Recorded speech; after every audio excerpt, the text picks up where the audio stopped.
नमस्कार दोस्तों। स्वागत है आपका आपके अपने यूट्यूब चैनल एग्जाम बाइट पर। हम कर रहे हैं रेलवे भर्ती 2024 की मैथ से कंप्लीट तैयारी, जो कि assistant loco pilot, RPF constable और RPF SI, NTPC, group D और टेक्नीशियन जैसे सारे एग्जाम्स के लिए महत्वपूर्ण होने वाली है। हमारा जो टॉपिक चल रहा है वो चल रहा है रेशियो एंड प्रपोर्शन, और ये उसका पार्ट 3 है।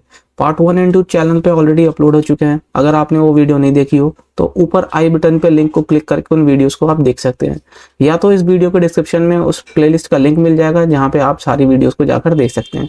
तो चलिए शुरू करते हैं हम रोजगार एक्सप्रेस का सफर और देखते हैं पहला प्रश्न इस प्रैक्टिस सेट 10 का क्या कहता है।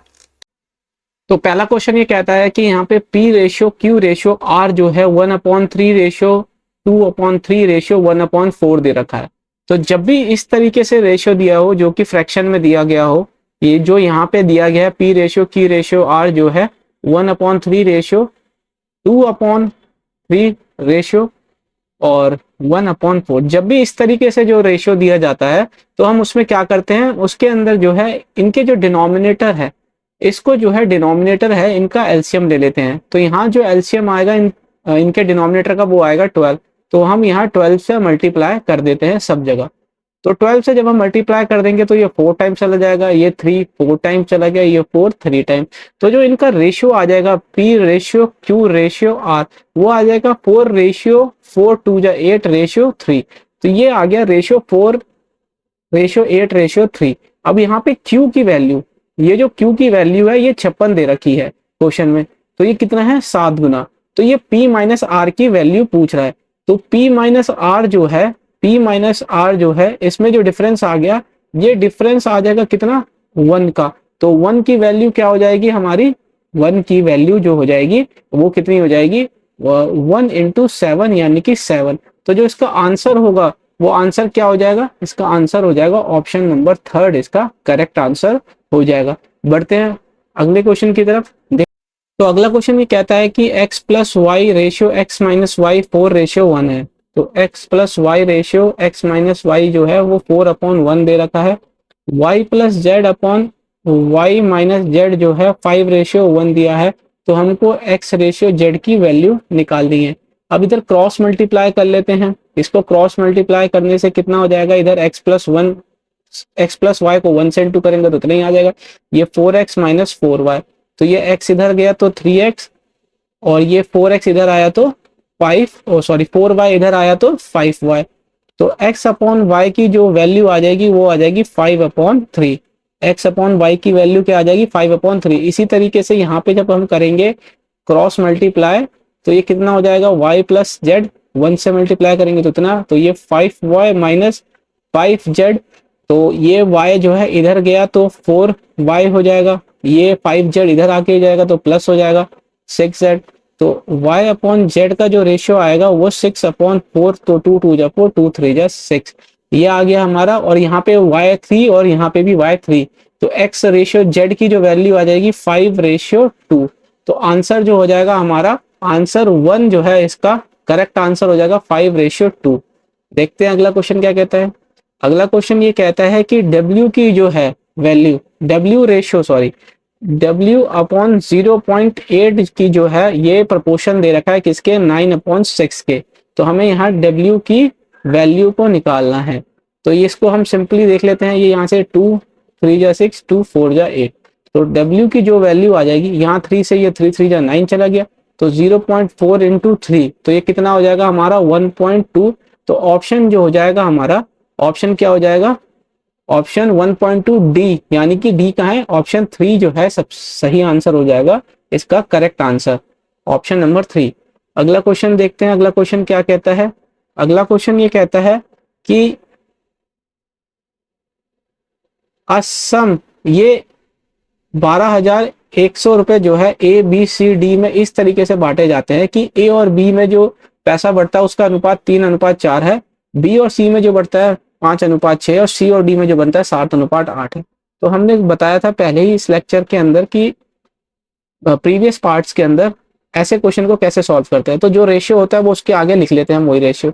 तो ये 3:4 इधर दे दिया है, B और C का 5 और 6 दे दिया है, B और C का 5 और 6 दे दिया है, C और D का 7:8 दे दिया है।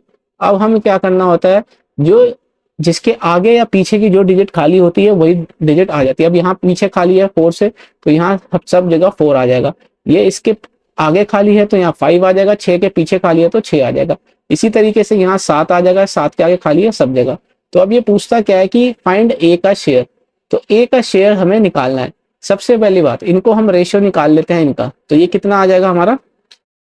अब यहाँ पे हमें एक चीज ध्यान रखनी है कि एग्जाम के अंदर इतना सॉल्व करने का कोई भी मतलब नहीं है, इसको सॉल्व करने का हमें कोई भी मतलब नहीं है। अब हमारी एग्जाम के अंदर क्या अप्रोच होनी चाहिए, एग्जाम बाइट चैनल के अंदर जो है मेन फोकस हमारा यही रहता है कि आपको एग्जाम के अंदर क्या अप्रोच होनी चाहिए आपकी, ताकि कम से कम टाइम में ज्यादा से ज्यादा क्वेश्चन सॉल्व हो सके, वो आपको कैसे सीखना है। अब यहाँ हमें ये देखना है कि ऑप्शन के अंदर, यहाँ हम ऑप्शन से सारी चीजें करेंगे। अब ऑप्शन में सबसे पहली बात कि हमें ये देखना है इन सब के अंदर कोई एक ऐसा नंबर है जो सबसे कटेगा।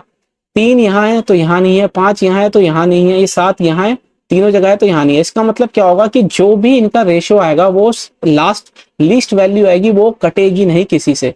तो अब यहाँ पे ए का शेयर निकालना है, तो हमें ऑप्शन के अंदर ऐसा ऑप्शन देखना है कि जो 3 से भी कटे, 5 से भी कटे और 7 से भी कटे। तो 7 से कटने वाला तो एक हमको ऑप्शन फर्स्ट दिख रहा है और ऑप्शन थर्ड दिख रहा है, बाकी कोई ऑप्शन हमारा 7 से कटने वाला नहीं है। अब लेकिन यहाँ पे हमें देखना है कि 3 से भी डिविजिबल होना चाहिए, तो 28 3 से डिविजिबल नहीं होता। तो सिर्फ और सिर्फ यहाँ पे जो ऑप्शन है जो कि हमारा 3 से डिविजिबल है वो है ऑप्शन थर्ड 2100। तो यहाँ पे जो इसका सही आंसर आ जाएगा वो आ जाएगा 2100। हमें इसको आगे सॉल्व नहीं करना, टाइम वेस्ट अपना एग्जाम में नहीं करना। तो ये इसका आंसर हो जाएगा 2100। बढ़ते हैं अगले क्वेश्चन की तरफ, देखते हैं अगला क्वेश्चन क्या कहता है। अगला क्वेश्चन ये कहता है कि 3 नंबर दिए गए हैं जो प्रपोर्शन के अंदर हैं। अब हमें जो है इनकी x की वैल्यू निकालनी है। तो ये 2.6 और 1.3 और x, ये 3 नंबर है जो कि प्रपोर्शन के अंदर है, समानुपात है। प्रपोर्शन का क्या मतलब होता है मैंने पहले भी बताया हुआ है, समानुपात यानी कि अनुपात, अनुपात यानी रेशियो। तो समानुपात का मतलब होता है कि इनका रेशियो बराबर होना चाहिए। तो यानी कि मान लेते हैं अगर इनको a b और c की बात करें तो इनका प्रपोर्शन यानी समानुपात, तो ये आ गया इनका अनुपात और ये आ जाएगा इनका समानुपात, यानी कि ये दोनों बराबर होगा तो ये हो गया समानुपात। यानी इनका रेशियो जो है, ये नंबर कोई भी हो लेकिन ये कट पीट के जो इनका रेशियो आना चाहिए वो दोनों का बराबर आना चाहिए। तो यहाँ a को मान लेते हैं 2.6 और ये आ जाएगा 1.3, यहाँ आ गया 1.3 अपॉन x। तो यहाँ से ये 13 से ये 2 टाइम चला गया, तो अगर हम x की वैल्यू लेंगे तो ये 1/3/2 हो गया। तो ये चला जाएगा कितना हमारा 0.65, इसका सही आंसर हो जाएगा, जो कि यहाँ हमें ऑप्शन के अंदर दिख रहा है। ऑप्शन नंबर 2 इसका करेक्ट आंसर है। और सबसे बड़ी बात, अगर 3 नंबर प्रपोर्शन के अंदर दिए होते हैं और लास्ट डिजिट पूछी जाती है तो हम सिंपली ये करते हैं कि ये जो मिडल वैल्यू होती है इसका स्क्वायर करके डिवाइड कर देते हैं, किससे, 2 पॉइंट्स फर्स्ट वाले नंबर से, बीच वाली वैल्यू का स्क्वायर कर देते हैं। क्योंकि हम यहाँ पे भी अगर देखेंगे, हम यहाँ देखेंगे तो ये हो जाएगा b² अपॉन AC। ये क्या हो जाएगा, b² अपॉन AC। ओ सॉरी, यहाँ पे जो है इधर एक इरेज करना पड़ेगा इसको। ये जो आ जाएगा ये क्या आ जाएगा, यहाँ से अगर हम देखेंगे, यहाँ से अगर हम देखेंगे तो ये क्या हो जाएगा, ये हो जाएगा हमारा b² = a × c। ये आ जाएगा, हमें c निकालना है तो यहाँ से c जो है क्या आ जाएगा, ये हमारा b² अपॉन a है ना। तो ये डायरेक्ट हम फॉर्मूला लगा सकते हैं, ये हमारा समझाने के लिए, कंसेप्ट बताने के लिए लिखा गया। अगला क्वेश्चन देखते हैं। अगला क्वेश्चन ये कहता है फोर्थ प्रपोर्शन निकालना है। क्या करना है हमें, यहाँ पे फोर्थ प्रपोर्शन निकालना है जिसमें एक नंबर 3.6, 6.9 और 11.4, ये 3 नंबर दिए और चौथा अनुपातिक हमें ज्ञात करना है। तो जैसे कि हमने बताया कि प्रपोर्शन का मतलब, इस प्रपोर्शन का मतलब होता है समानुपात, समानुपात। तो ये हो गया, ये हमारा हो गया, जैसे मान लेते हैं A, B, C और D। तो समानुपात का मतलब हो गया हमारा रेशियो 2 है, सबका बराबर आना चाहिए। तो A/B बराबर C/D, तो इनका रेशियो जो है इस तरीके से बराबर आना चाहिए। तो यहाँ पे 3.6 दिया है, 6.9 दिया है और ये बोला है कि 11.4 और ये D यानी कि फोर्थ प्रपोर्शन इसका निकालना है। तो यहाँ से अगर हम देखें तो ये कितना हो जाएगा हमारा, 3 × 1 = 3, 3 × 2 = 6, 3 × 3 = 9 और 3 × 2 = 6, 3 × 2 = 6 और 3 × 3 = 9। ये हो गया हमारा। अब यहाँ पे ये 4 2 6, तो 3 × 4 = 12, 3 × 3 = 9 और 3 × 8 = 24। ये 2 से फिर चला जाएगा ये 1.9 टाइम्स। तो डी जो आएगा वो आ जाएगा हमारा 23 इंटू 1.9 डिवाइडेड बाय 2। तो हमें ये साफ दिख रहा है कि ये 19 से 3 57 बार चला जाएगा, और ये 38 हो गया, और 2 40 और 3, तो यानी कि 43 डिवाइडेड बाय 2, और जब ये कटेगा तो ये 2 2 जा 4, 2 1 जा 2, 2 8 जा 16, 2 5 जा 10, तो ये 21.89 हो जाएगा इसका सही आंसर।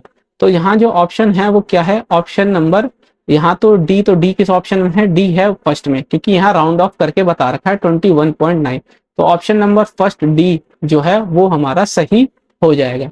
हम यहाँ पे सिंपली जब भी हमारा फोर्थ प्रपोर्शन यानी कि चौथा अनुपातिक बोला जाता है अनुपात निकालने के लिए, तो हम सिंपली कुछ नहीं करते, इसके अंदर हम क्या करते हैं, जो लास्ट की दो नंबर होती है उनका प्रोडक्ट कर देते हैं और इसको डिवाइड कर देते हैं हमारा पहला जो नंबर है उससे। तो ये तो था कंसेप्ट समझाने के लिए कि थर्ड और फोर्थ प्रपोर्शन जो है एग्जाम में बार बार पूछा जाता है, तो ये हमें डायरेक्ट आना चाहिए, इसका मतलब भी समझ आना चाहिए कि ये कैसे करते हैं। अगला क्वेश्चन देखते हैं, ये सिंपल सेम क्वेश्चन है कि यहाँ फोर्थ रेशियो निकालना है। तो यहाँ पे क्या हो जाएगा, 15 12 और 20 दिया है, तो फोर्थ प्रपोर्शन सिंपली मैंने बताया कि जो लास्ट की दो डिजिट्स लास्ट के दो नंबर होते हैं उनका प्रोडक्ट होता है, तो उसको डिवाइड कर देते हैं पहले से। तो ये 3 5 जा 15, 3 4 जा 12 और ये 5 4 जा 20, तो यानी कि 16 इसका सही आंसर, ऑप्शन फोर्थ इसका सही आंसर हो जाएगा। अगले क्वेश्चन की तरफ बढ़ते हैं। अगला क्वेश्चन ये कहता है कि 4 टर्म जो है ये प्रपोर्शन के अंदर है, जिसके अंदर फर्स्ट सेकंड और फोर्थ टर्म दे रखी है, 4 22 और 33। यहाँ पे मैंने जो प्रीवियस ईयर के अंदर क्वेश्चन जो बताया, इसके अंदर जो है कंसेप्ट बताने का मतलब क्या था, इसके अंदर कंसेप्ट बताने का मतलब यही था कि मैंने जानबूझ के वाला क्वेश्चन लिया कि हमें ये पता होना चाहिए कि 3 प्रपोर्शन जो होते हैं वो क्या होते हैं, हमें ये भी पता होना चाहिए कि जो 4 प्रपोर्शन होते हैं वो क्या होते हैं, और हमें ये भी इसका कंसेप्ट बताने का मतलब ये था कि कभी ऐसा क्वेश्चन आ जाए, कभी ऐसा क्वेश्चन आ जाए जिसके अंदर तीसरा या दूसरा नंबर ही गायब कर दे और ये बोल दे कि ये चारों प्रपोर्शन के अंदर है, तो हमें वो मिसिंग नंबर फाइंड करना है। तो यहाँ थर्ड नंबर, अब इसका कोई फॉर्मूला नहीं है, इसमें हमें ये पता होना चाहिए कि अगर 4 नंबर जो है प्रपोर्शन में है तो वो क्या होता है, उसका कंसेप्ट मतलब क्या होता है। तो ये ए बाय बी जो है बराबर हो जाएगा सी बाय डी के। तो ए मान लेते हैं 4 को अपॉन 22। अब थर्ड नंबर जो है हमें निकालना है, तो यानी कि ये सी ही हमें फाइंड करना है, तो ये सी हम निकाल लेंगे। और फोर्थ नंबर हमें 33 ये दिया है, तो 11 2 जा 11 3 जा 2 2 जा 4, तो सी की जो वैल्यू आ जाएगी 2 इंटू 3 यानी कि 6 इसका सही आंसर हो जाएगा। तो जो कि हमारा ऑप्शन नंबर फर्स्ट यानी कि इसका सही आंसर है 6।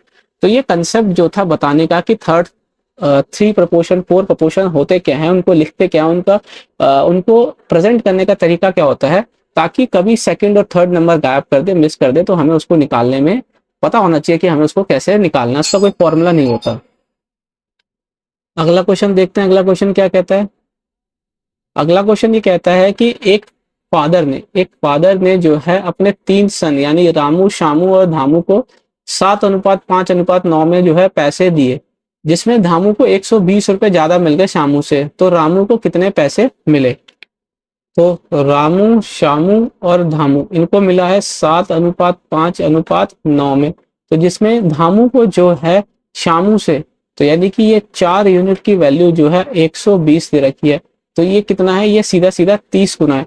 तो रामू को कितने मिले, तो ये 30 गुना हो गया, 7 तिया 21, 210 रुपए जो है रामू को मिले। तो ऑप्शन 4 इसका सही आंसर हो जाएगा 210 रुपए। देखते हैं अगला क्वेश्चन क्या है।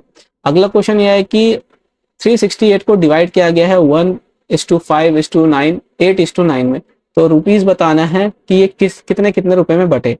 तो इसको जो है सम निकाल लेते हैं इनका, 9 और 1 10 और ये 8 5 13, तो यानी कि 23। तो 368 को जब हम 23 से डिवाइड कर देंगे तो ये एक बारी में चला गया, और एक बारी में जाने के बाद 13 बचा, तो ये 13 बचा, तो 138, तो 6 तिया 18, तो ये 16, तो यानी कि ये 16 बारी में गया। तो ये 1:5:8:9, तो ये तो आ जाएगा 16, फिर ये आ जाएगा हमारा 16 पंजे 80, तो 16 80, और 16 को जब इससे करेंगे तो हमारा ये हो जाएगा 128, और 16 को 9 से करेंगे तो 144, तो सी। तो यानी कि जो इसका सही आंसर होगा वो हो जाएगा ऑप्शन नंबर सेकंड, इसका सही आंसर हो जाएगा सी वाला, 16 80 128 और 144 जो है इसका सही आंसर हो जाएगा। अगले क्वेश्चन की तरफ बढ़ते हैं। अगले क्वेश्चन में कह रहा है कि 3105 रुपए को के एल और एम को में जो है इस प्रोपोर्शन में बांटा जाता है 2/3। तो इसमें बताना है एल को कितना मिला। तो सबसे पहले तो इसका जो प्रोपोर्शन है उसको हम जो है सही कर लेते हैं। इस प्रोपोर्शन को सही करने के लिए हमने क्या बताया था कि इनका जो एलसीएम होता डिनोमिनेटर होता है, इनका एलसीएम ले लेते हैं। तो 4, 3 और 2 का जो एलसीएम हो जाएगा वो कितना हो जाएगा 12। तो सब जगह हम 12 से मल्टीप्लाई कर लेते हैं। तो ये 12 3/4 हो जाएगा, 12 1/2। तो इसको जब काटेंगे तो ये 4 टाइम चला जाएगा, ये 3 टाइम चला जाएगा और ये 6 टाइम चला जाएगा। तो इनका रेशियो आ जाएगा 4 2 जा 8, 3 3 जा 9 और 6। तो 8:9:6 में जो है ये एक्चुअल में बटेगा। तो ये बांटना कितना है, तो इसका सम कितना हो जाएगा, इसका सम हो जाएगा हमारा 16 4 21। तो ये कितना हो गया हमारा 15 9 6 15 23। तो ये 23, तो ये 23 की जो वैल्यू दे रखी है वो 3105 हमारी दे रखी है। तो अब हमें एल की वैल्यू निकालनी है, तो यानी 9 की। तो सबसे पहले तो हम यहाँ 9 का मल्टीपल ही देख लेते हैं। 9 का मल्टीपल एक ये है और एक ये है, बाकी कोई भी 5 2 7, ये भी एक 9 का हमारा मल्टीपल है।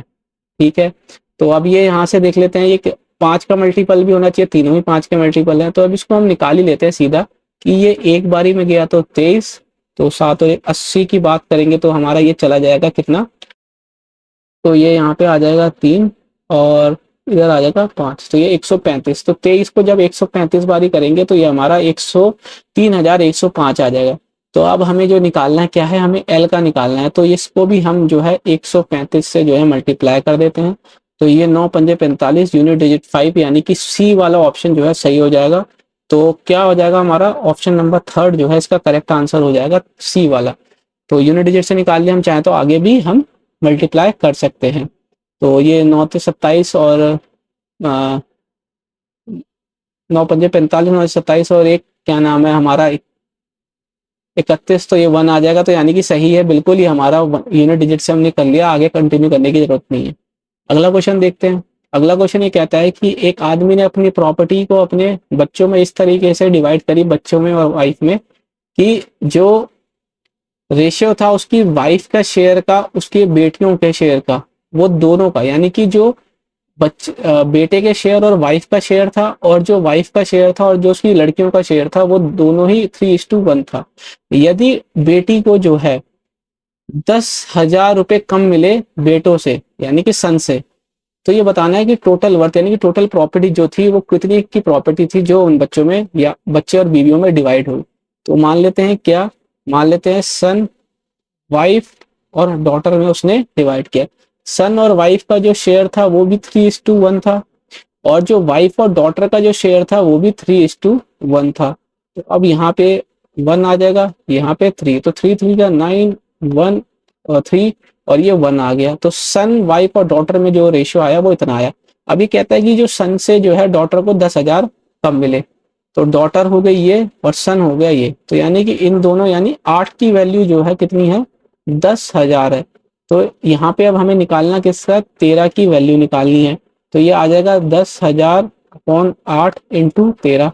तो अब यहाँ पे 13 का हम सीधा मल्टीपल भी देख सकते हैं, या फिर हम चाहें तो यहाँ पे काट भी सकते हैं, आसान है। तो ये एक बारी में चला गया, ये 8 दूनी 16, 8 पंजे 40 इतना आ जाएगा। तो 0 13 पंजे 65, 13 दूनी 26, 2 32। तो ये 250 लास्ट में जहाँ आएगा, तो यानी कि ऑप्शन नंबर सेकंड जो है हमारा सही आंसर हो जाएगा इसका, ऑप्शन नंबर सेकंड। हमें आगे सॉल्व करने की जरूरत नहीं है, हमें जल्द से जल्द आंसर लाना है और नेक्स्ट क्वेश्चन पे जंप करके उसको अटेम्प्ट करना है, और अपने चांसेस जो है एग्जाम के अंदर अपना जो है रैंक सिक्योर करने की हमें जो है कोशिश करनी है। हमें यहाँ पे जो है किसी को दिखाना नहीं है कि हमारा एग्जैक्ट आंसर आया कि नहीं है, हमें जो है आंसर निकालना है, ऑप्शन से मैच कराना है और आगे बढ़ जाना है। ये हमारी अप्रोच एग्जाम में होनी चाहिए। देखते हैं अगला क्वेश्चन क्या कहता है। अगला क्वेश्चन ये कहता है कि दो नंबर जो रेशियो में 6:7 में, अगर 9 सब्ट्रैक्ट कर दिया जाए दोनों में से, तो जो रेशियो होगा वो 2:3 हो जाएगा। तो प्रोडक्ट बताना है नंबर का। तो ये क्वेश्चन, इस टाइप का क्वेश्चन जो है पहले के पार्ट्स में करवाया हुआ है। देखते हैं ये क्या है। 6:7 का नंबर है और ये 2:3 हो जाता है, इसमें से सब्ट्रैक्ट किया तो यानी कि 4 यूनिट सब्ट्रैक्ट किया, इस की वैल्यू 9 दे रखी है। तो एक यूनिट की वैल्यू कितनी आ जाएगी हमारी, ये हो जाएगी 2.25। अब यहाँ पूछता क्या, प्रोडक्ट बताना है नंबर का। तो पहले नंबर निकाल लेते हैं। तो नंबर आ जाएगा 6 इंटू 2.25 इंटू 7 इंटू 2.25, इसका हमें प्रोडक्ट हमें इनको निकालना है। तो जब हम इसका प्रोडक्ट करेंगे तो ये कितना आ जाएगा हमारा, ये तो आ जाएगा 42 टाइम्स और ये 2.25 का स्क्वायर, ये हम इसका आंसर हम निकालेंगे। तो इसका आंसर जो है 2.25 का, तो ये 2.5 आ गया, 22 को 23 से इंटू करके हम यहाँ से निकाल लेंगे। हम यहाँ चाहे तो यहाँ पे जो है 7 और 6 का मल्टीपल भी देख सकते हैं, 7 6 42, 7 और 6 का मल्टीपल भी, 7 का मल्टीपल देख लेते हैं। पहला क्वेश्चन क्या कहता है, 7 या 21 हो जाएगा, और ये 21 में 5 गया 50 49 और ये 35, तो यानी कि 7 का मल्टीपल ये तो है। अब यहाँ पे हम देख लेंगे तो 7 का मल्टीपल 7 दूनी 14, 60 56 42 नहीं, ये भी नहीं बचा। 7 का मल्टीपल 21, 7 एकम 7, 3 2 5 56 और ये हो जाएगा 7 7 8 जा 56 और ये नहीं, ये भी मतलब 7 का मल्टीपल नहीं है। ये 21 हो गया, 0 7 है 50 नहीं, ये भी। तो यानी कि जो 7 का मल्टीपल है वो एक ही ऑप्शन है, तो यानी जो हमारा ऑप्शन आ गया यहाँ पे वो ऑप्शन नंबर फर्स्ट जो है इसका सही आंसर हो गया। हमें इसको आगे कैलकुलेट करने की भी जरूरत नहीं है, बाय ऑप्शन हमने जो है इसको निकाल लिया। देखते हैं अगला क्वेश्चन क्या कहता है। अगला क्वेश्चन ये कहता है कि रेशियो जो है प्रेजेंट एज ए और बी की, ए और बी का जो रेशियो दे रखा है प्रेजेंट एज का, वो दे रखा है 8:5। 5 साल के बाद जो है ये रेशियो बन जाता है 3:2 का। यदि 10 साल पहले जो है रेशियो बी रेशियो सी का 3:2 था, तो सी की प्रेजेंट एज हमें निकालनी है। तो इस क्वेश्चन को करने का तरीका देख लेते हैं हम। इस क्वेश्चन को करने का तरीका देखते हैं। ये मान लेते हैं क्या, ये ए रेशियो बी का प्रेजेंट एज का जो है रेशियो दे रखा है 8:5। अब ये बोलता है कि 5 साल के बाद जो है इनका रेशियो जो हो जाता है वो हो जाता है 3:2। सबसे पहले तो देखो इनका डिफरेंस बराबर है क्या, इनका डिफरेंस यहाँ से यहाँ तक 3 है। क्या है, इनका डिफरेंस 3 है और यहाँ से इसका डिफरेंस 1 है। तो इसको 1 से इंटू कर देते हैं इनको बराबर करने के लिए, इसको 3 से। तो जो इनका रेशियो आएगा वो क्या आ जाएगा 8:5 और ये 3 3 जा 9 और 3 2 जा 6, बिल्कुल ठीक है। तो यानी कि ये जो एक यूनिट वैल्यू बढ़ रही है दोनों साइड, इस एक यूनिट की वैल्यू जो है वो क्या है, इस एक यूनिट की वैल्यू 5 ईयर्स है। तो यानी कि 5 साल के बाद उनके रेशियो में 1 यूनिट की बढ़ोतरी होके जो है रेशियो उनका 9:6 हो जा रहा है। तो अब ये बोलते हैं क्या, ये बोलते हैं कि 10 ईयर्स अगो, 10 साल पहले जो रेशियो था बी रेशियो सी का वो 3:2 था। क्या था, एक बी और सी का रेशियो था 3:2। उससे पहले हम क्या करते हैं, उससे पहले हम इनकी प्रेजेंट एज निकाल लेते हैं। तो जो इनकी प्रेजेंट एज हो जाएगी ए और बी की, वो क्या हो जाएगी, वो हो जाएगी कितना 8 इंटू 5 और 5 इंटू 5, तो 8 पंजे 40 साल और ये हो जाएगी हमारी 25 साल। ये तो हो गई इनकी प्रेजेंट एज ए और बी की।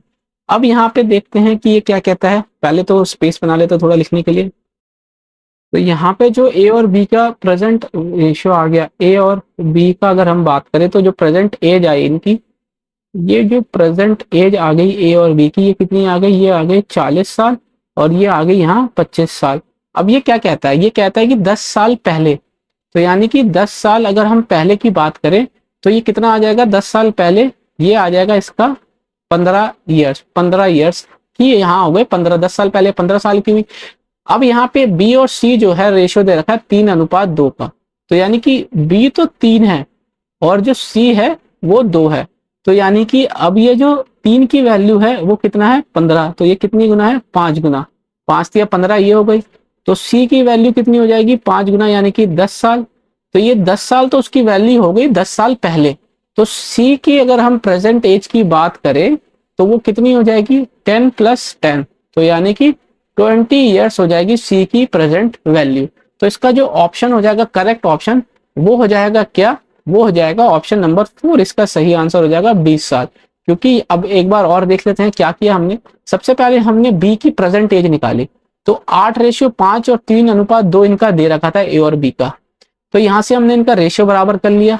रेशियो बराबर पहले करने से पहले इनका डिफरेंस देखा था, तो ये डिफरेंस सही नहीं, इक्वल नहीं था, तो वो बराबर करने के लिए हमने ऊपर 1 से और नीचे 3 से मल्टीप्लाई करके जो इनका रेशियो था वो 8:5 और 9:6 लिया है। अब यहाँ जो 1 यूनिट बढ़ रहा था उसकी वैल्यू वो किस लिए बढ़ रहा था, क्योंकि 5 साल की बात हो रही थी, 5 साल बाद की, तो 1 यूनिट की वैल्यू 5 आ गई। तो जो प्रेजेंट एज निकाली वो हमने 5 से गुना करके निकाली, ए की 40 साल और बी की 25 साल। अब बी को जो है 25 साल उसकी प्रेजेंट एज हो गई, तो 10 साल पहले जो बी की एज हुई होगी वो कितनी हुई होगी, 25 में से 10 माइनस कर देंगे तो 15 साल। लेकिन 10 साल पहले जो रेशियो था बी और सी का वो था 3:2 का, तो 3 की वैल्यू 15 हुई, तो यानी 5 गुना। तो यहाँ सी का जो वैल्यू आ जाएगी 10 साल पहले क्या आ जाएगी एज उसकी, तो 5 गुना, तो यानी कि 5 2 10, तो 10 साल हो गई सी की 10 साल पहले की एज। तो प्रेजेंट एज निकालने के लिए 10 साल पहले की 10 साल प्लस 10 साल प्रेजेंट एज है, क्योंकि 10 साल पहले की बात हुई, तो यानी कि 20 साल। तो जो सी की प्रेजेंट एज आई वो आई कितना, 20 साल। अगला क्वेश्चन देखते हैं। अगला क्वेश्चन ये कहता है कि सैलरी जो दे रखी है हामिद, हेमंत और गणेश की वो दे रखी है रेशियो में 3:5:7। यदि गणेश को 892 रुपीज ज्यादा मिलता है हामिद से, तो हमें हेमंत की सैलरी बतानी है। तो यहाँ पे हम लिख लेते हैं कि जो हामिद की है सैलरी, हेमंत की सैलरी और गणेश की सैलरी वो 3, 5 और 7 दे रखी है। तो यहाँ पे जो गणेश की सैलरी है वो किससे, हामिद से, तो यानी कि ये उसकी बात की जाए तो ये 4 यूनिट का गैप है। तो इस 4 यूनिट की वैल्यू 892 दे रखी है। तो ये कितने गुना है, ये 2, 2 और 3 223 गुना। तो हेमंत की हमें सैलरी निकालनी है, तो इसमें हम 223 गुना इंटू कर लेंगे, तो 5 से 15, 10 और 1 11, 5 2 8, तो ये हो जाएगा कितना हमारा 1115, इसका सही आंसर हो जाएगा, यानी कि 1115 रुपए जो होगी वो हेमंत की सैलरी होगी। ये था इस वीडियो का एंड।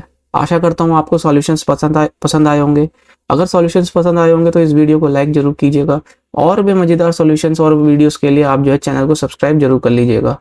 तो मिलते हैं अगली वीडियो में, तब तक के लिए एग्जाम बाइट चैनल को देखने के लिए बहुत बहुत धन्यवाद।